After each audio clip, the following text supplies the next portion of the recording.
The process of making an animated film is a daunting task that can take up dozens of man-hours to produce just a single minute of film. For such a complex medium, it's impressive how much we've pushed the boundaries with what's possible in animation during the last 125 years alone. The earliest example of traditional animation can be traced as far back as 1908 with Phantasmagorie, a French short film that remained simple by today's standards, but for the time was groundbreaking in more ways than one. The idea of utilizing the same medium for a feature-length production was no easy feat, but would prove incredibly rewarding in the long run. Walt Disney's Snow White and the Seven Dwarfs earns the title for being the first animated feature in history to be entirely hand-drawn. His animation studio was already thriving on traditional animation in their popular Silly Symphony series, but when Walt himself came up with the idea of making an 82-minute animated motion picture, Hollywood figures and even his family and friends found the idea preposterous.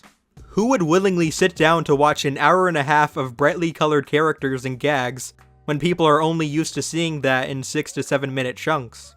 But Walt refused to give in to peer pressure, and the result was a runaway success that launched the industry into the stratosphere.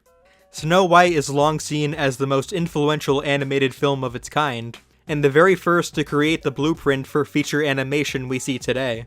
And while it holds the title for being the very first animated feature produced in America, it turns out a few other countries already beat us to the punch. The Adventures of Prince Ahmed remains the earliest surviving animated movie to date. It's a silent film from Germany loosely based on several of the stories featured in 1001 Nights. It features a silhouette animation technique invented by manipulating cardboard cutouts and thin sheets of lead under a camera, similar to the Wei-Yang shadow puppets.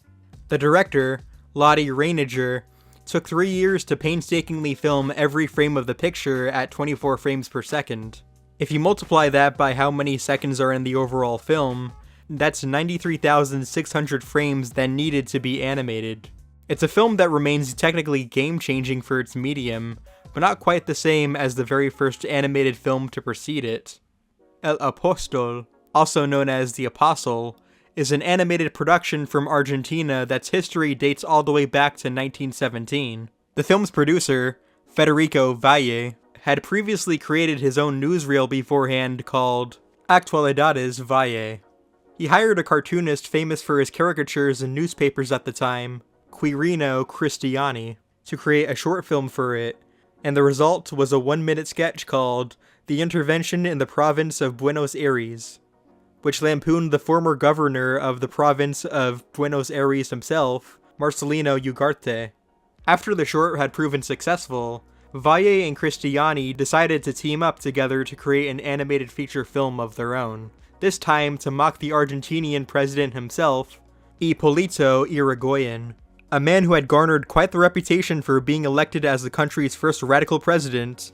He proved extremely polarizing among citizens for his replacement of conservative corruption, his decision to leave Argentina out of World War I, and his perceived social awkwardness. In the film, according to legend at least, Yrigoyen dreams of rising to Olympus, dressed as the Apostle of National Redemption. After several political discussions with gods, the president obtains Jupiter's lightning and burns Buenos Aires in a purifying fire.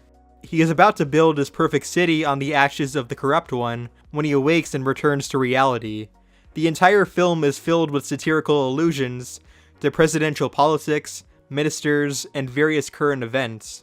Cristiani himself had learned the process of paper cutout animation by watching some works by notable animation pioneer Emile Cole, the artist behind the aforementioned Phantasmagorie. The production approximately took around just 1 year or less, which is atypical by today's standards. Cristiani handled the film's animation, while the character designs were done by Diogenes Taborda, also known as El Mono. His addition to the film's production was largely attributed to his prowess as the most famous caricature cartoonist at the time.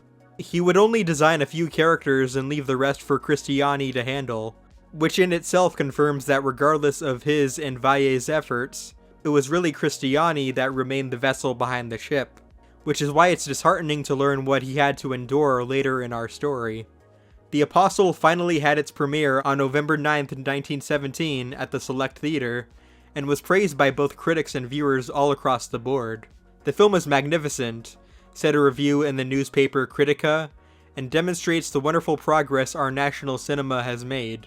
A.L.I.S.O.N also called it a graphic work that reveals enormous labor, patience, and even genius. The sequence that highlighted the destruction of Buenos Aires near the end of the film was particularly lauded as the film's best scene. Despite the acclaim, much of the film's praise went to Valle instead of Cristiani, who had conceived the film, made most of the drawings, and animated the whole thing himself. Back then, however, people gave very little thought to the artists behind cartoons, and much of the attention went to the producers who funded the projects. But even Taborda himself was credited as the artist behind the picture instead of Cristiani, who had little interest or passion for the project to begin with. Cristiani and Valle both subsequently parted ways due to his interference with his work from unwanted collaborators such as Taborda, and Valle never made another animated film again. The film was screened for 6 months before being banned in Buenos Aires for being deemed inappropriate for the cultural climate at the time. It was never distributed outside of Argentina because it was primarily made for Buenos Aires residents. But then, in 1926, a fire broke out in Valle's film studio, where it destroyed the only existing copy of the film, making the film entirely lost outside of a few existing frames. Cristiani went on to make 2 other animated feature films after The Apostle, which includes Without Leaving a Trace and Peludopolis, which many experts credit as the first animated feature film with sound. Both of these would become lost films as well, and Cristiani officially retired from animation in 1941. It's fascinating to look back at how the first animated feature in existence is far beyond the norm of what we've come to expect nowadays from the mainstream. It wasn't a fantasy, musical, fairy tale, or superhero story. If anything, the movie was entirely made with adults in mind. Animation largely carries the stigma of being made primarily for children, and while that wasn't always the intention at first, it certainly became the stereotype, with how much corporations found it much easier to exploit the medium in ways to market to younger audiences. If we had a film like The Apostle change the landscape today in a way similar to Snow White, you have to wonder how much different the perception of animated films might have been instead.